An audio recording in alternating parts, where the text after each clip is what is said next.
And I think it's grossly misportrayed in the media.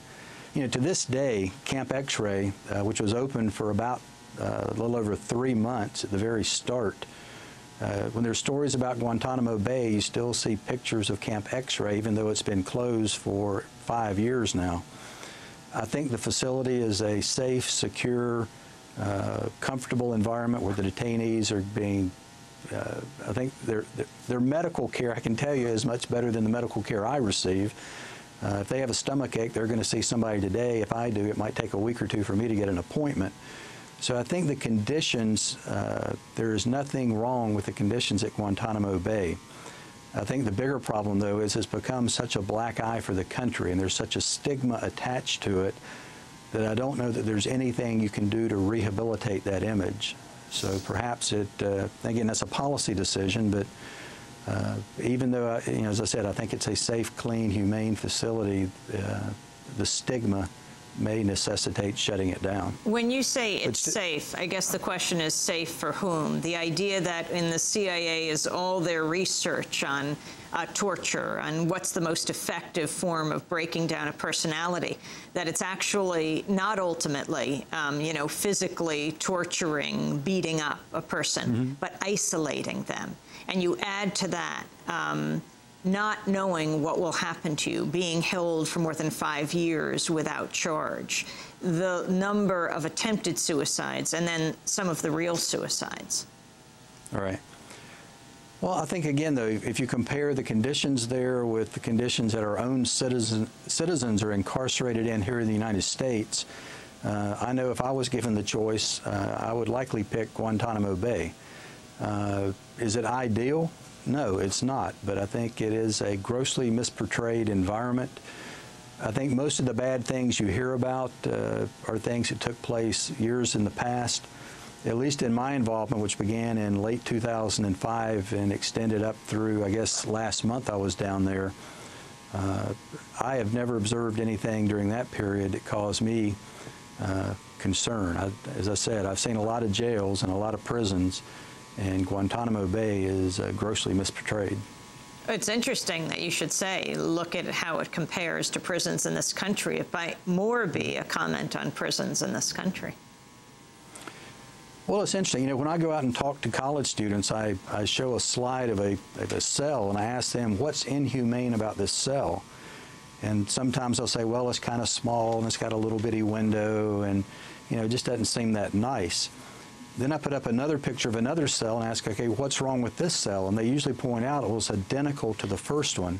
And I put them up side by side and show them the first cell is where Congressman Bill Jankalow served his sentence, and the second one is where Omar Khadr is currently sitting today, and those two cells are identical. In May of 2006, a UN committee on torture noted that indefinite detention constitutes per se a violation of the UN Convention Against Torture. So you don't see that when you show the cell. I don't see that. You know, in war, you know, prior to the Treaty of Westphalia, if you were captured during armed conflict, you generally were either executed or enslaved. Since then, for the last several hundred years, it's been a recognized principle of international law that you can detain the enemy for the duration of hostilities, which by definition is indefinite detention. So, no, I don't see anything wrong with detaining the enemy during a period of armed conflict. Except the CIA saying that perhaps up to a third have been held mistakenly, not even enemy combatants, as Bush has defined it. And that I agree with. I mean, I guess I drank the Kool-Aid on that one as well, believing that the CSERT process and the administrative review boards were a robust process where the individuals did get you know, a significant look at whether they're being properly detained. And I think that's what the Supreme Court has done in Boumediene, is say there's some doubt about the validity of that process and that these individuals are entitled to some meaningful review. But I think if a person gets meaningful review and they're determined to be an enemy combatant and we're engaged in armed conflict, that we have the right to detain them and keep them off the battlefield. Do you think they got meaningful review at Guantanamo? Well, it certainly appears that that's doubtful in many cases. And again, I think that's what the Boumediene decision reflects, is some real doubt about the meaningfulness of the review they got, which is regrettable. As I said, I think they're entitled to meaningful review. And if they're prosecuted before a military commission, I think they're entitled to a fair trial. And I think both of those things at this point in time are doubtful.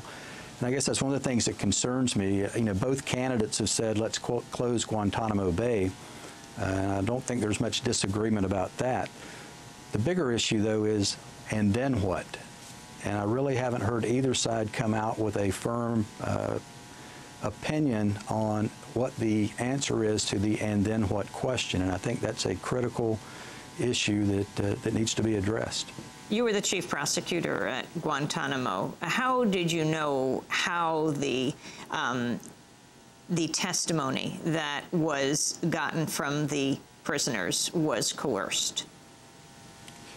Well, at least from what I saw, whether it was the CIA or the Department of Defense or the FBI, whoever questioned the individual, documented thoroughly, you know, when it started, what they did, who was present, and what was said. There were some cases where in my opinion, we went too far.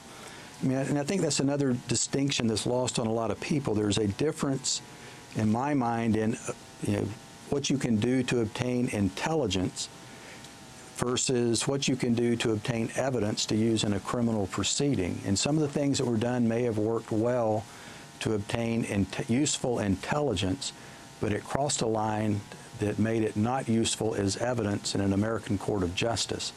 And there were some cases like that. Waterboarding, to me, was a no-brainer.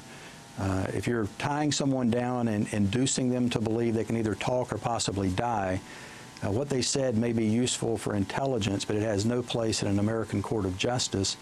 And when I was there, we were not going to use it. And I find it disturbing that to this day, that their senior leadership of the military commissions continue to say that it'll be up to a judge to decide. You know, the professional rules of conduct for attorneys say a prosecutor cannot offer any evidence obtained by illegal means. In my view, if you tie someone down and cause them to believe they can either talk or die, that's not evidence that a prosecutor should be bringing into an American court of justice. What other techniques do you think should not be used to get evidence? Well, again, I think waterboarding to me was an easy, clear-cut example of being over the line. There were some other techniques that were used that I'm not sure if they're still classified or not, so I can't go into detail. But the Al-Qahtani case was a good example. Prior to the transfer of the high-value detainees to Gitmo, the Qahtani case, in my view, was kind of what we referred to as the dirtiest case as far as his treatment. He was never waterboarded, but the things that were done to him, in my view, made anything he said in our custody unreliable. So my direction to the prosecution was build the case without using anything he ever said. That doesn't excuse what happened to him in our custody, but that was a separate issue. What happened to him? Well, that I can't say. Again, I'm not sure what's classified and what's not, and I just as soon try to stay away from a security violation. But that was a case where I thought we could build a compelling case without using anything he ever said in our custody. So again, there were a few cases. I think in the public's mind, they may think it's every case at Guantanamo Bay. The ones I saw, it was a significant minority of the cases where, in my opinion, we crossed the line and went too far, rendering what the individual said unreliable for use in an American court of justice.